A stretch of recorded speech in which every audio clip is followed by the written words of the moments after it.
2017, police officers in Granite City, Illinois, received a link to the kids' YouTube channel, Toy Freaks. The video showed a father filming his two young daughters in comedy skits that started to make even YouTube's own moderators uncomfortable.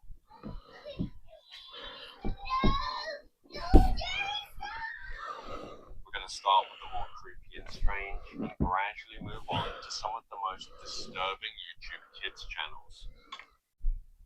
Toy Freak started in 2012.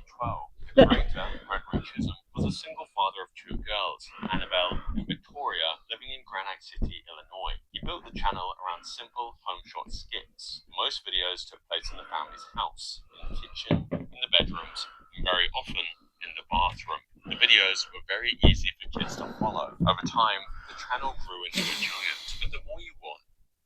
Hold on.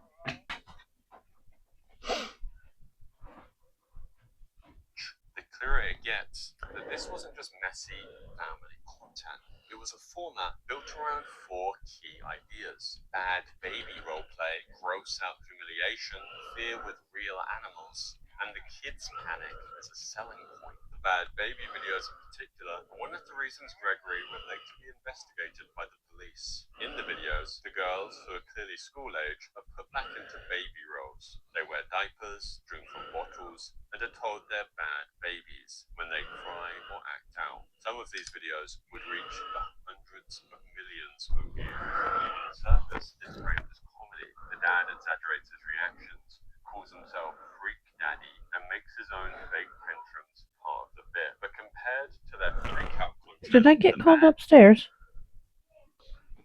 baby videos were nothing. One of Toy Freak's most infamous videos, A Frog in the Tub, Annabelle Freaks Out, Freak Daddy presents a special surprise for the girls. Two Toy Freaks are playing in the tub, and they're just kind of having fun in there. Yeah, just getting the water poisoned. So guess what they're gonna get? A surprise. Hey, I got a surprise for you. You want to see the surprise?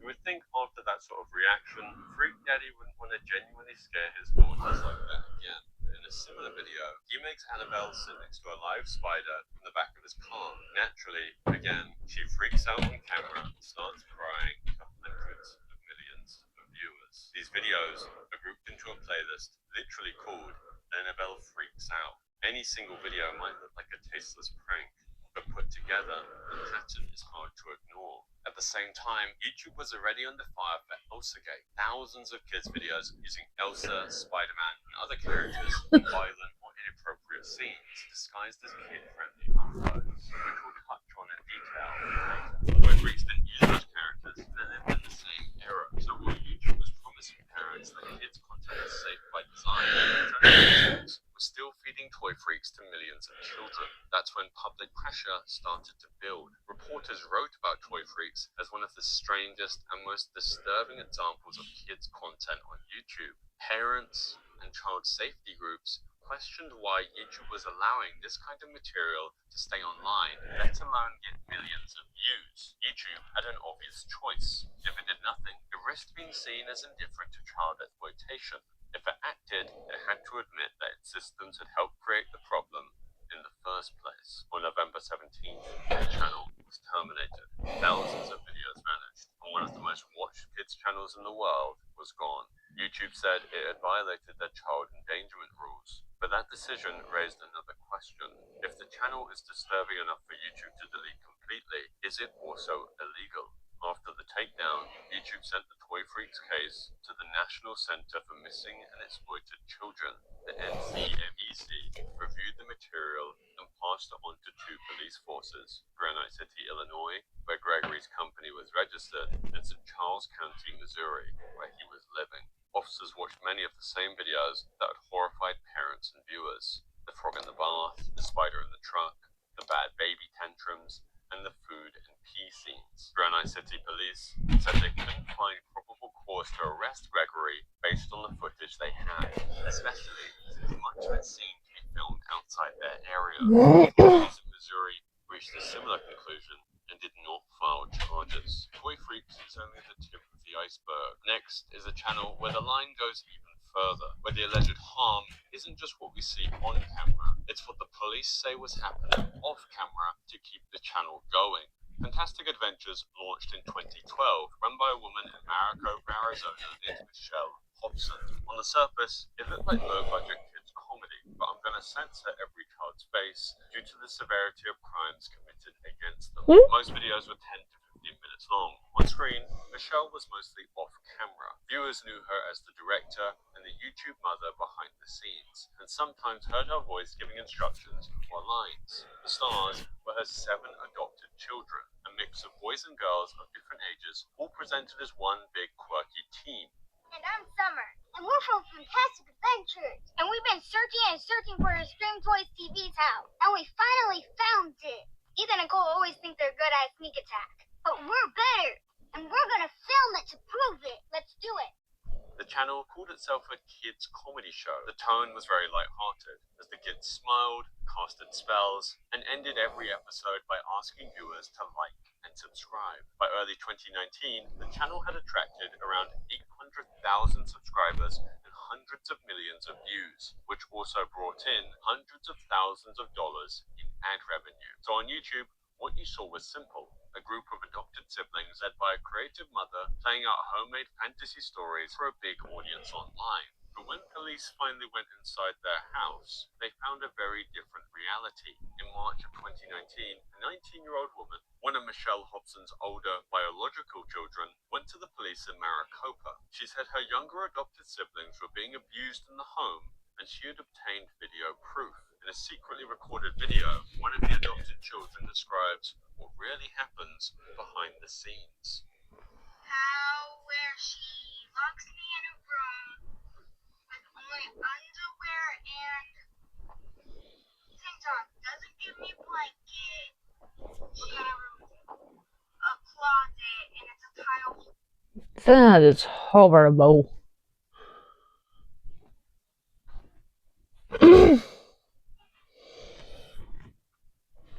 Or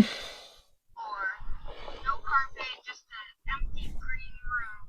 And how She like got all the carpet something ripped out. wrong, like dropped something on the floor or something.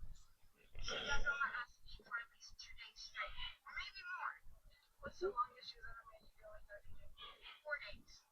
Straight 4 days. No food and no water? No food, no water. Do you get a go to the bathroom whenever you need? No.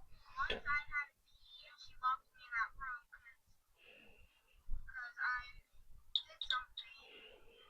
And she locked me in that room and then she made me hold my pee for 4 hours. And she didn't let me go for the rest of the night, so I had to go. And I peed myself, but she didn't let me go. Did she like that to everyone? Yes. That's why she gives everyone pull-ups, because she knows that they have. Officers carried out a welfare check. When they arrived, they found the 7 children, who in the officers' words, appeared malnourished, with pale skin, dark rings under their eyes, underweight, and repeatedly asking for food and water. When an officer asked one of the children if they wanted a bag of chips, the child refused, sobbing and panicked, saying that their mother could smell it on their breath. Seriously, Amy, look, you got some chips? No, she's not. No, she's not. No, she's not. You were not going to talk to mom.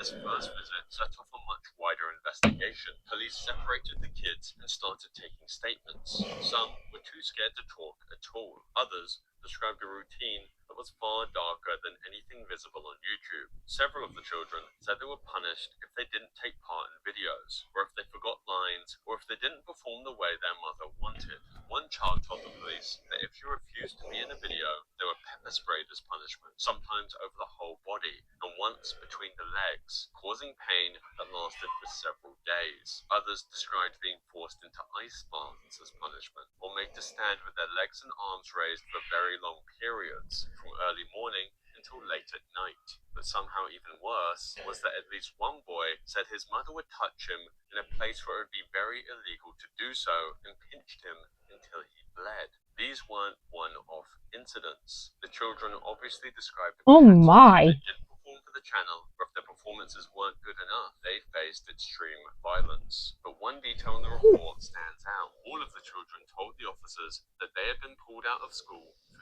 years, and they believed the main reason was so that they could keep filming fantastic adventures.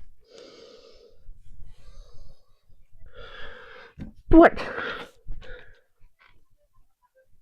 Why'd you hang up? Oh. Again?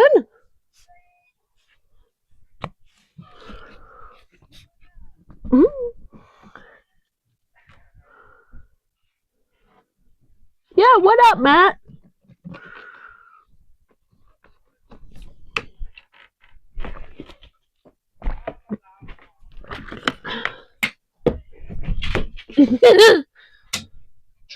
So schools stopped being the main structure in their lives. Their YouTube channel did. So every frame of video isn't just mindless entertainment. It's evidence of what the children were being pushed to do.